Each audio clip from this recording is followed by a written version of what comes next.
時光飛逝，轉眼間，本會成立已經踏入70週年。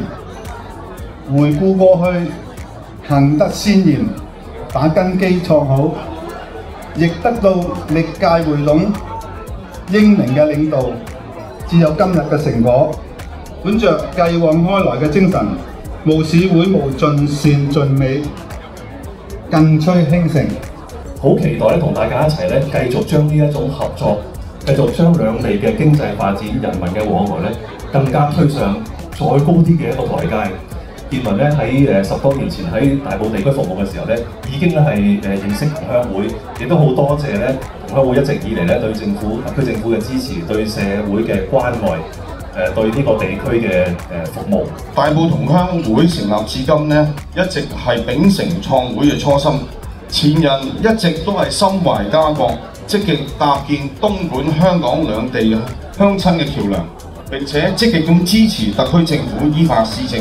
70年呢係一個好長嘅時間，大埔東莞同鄉會風雨兼程，始終係秉承住我哋東莞人嘅文化，維係住東莞人嘅鄉情，展現咗唔同世代東莞人嘅精神面貌，亦都喺唔同嘅地區裏面呢。係推動社區和諧，凝聚咗我哋大埔好多社區朋友同埋東莞同胞嘅重要紐帶。我咧就20幾年嘅工作咧，其實都係咧同佢哋係並肩一齊嘅，而且咧就即係真係好親切。佢對我哋咧係時間指導啊！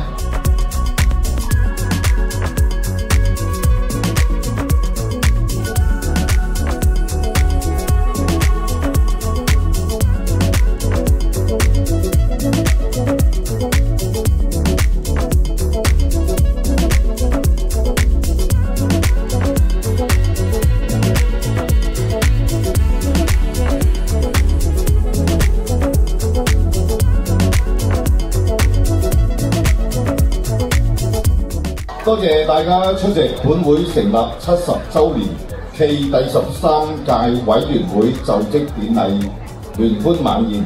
大埔地區社聯、東莞各個鎮街及各分會管邑社團首長或其代表出席今晚慶典，令會場增添色彩，熱鬧非常。可見各位對本會情深意重，本人謹代表本會同仁再次鳴謝。一杯，祝國民興隆。大家飲杯。第二杯，祝香港繁榮穩定。飲杯。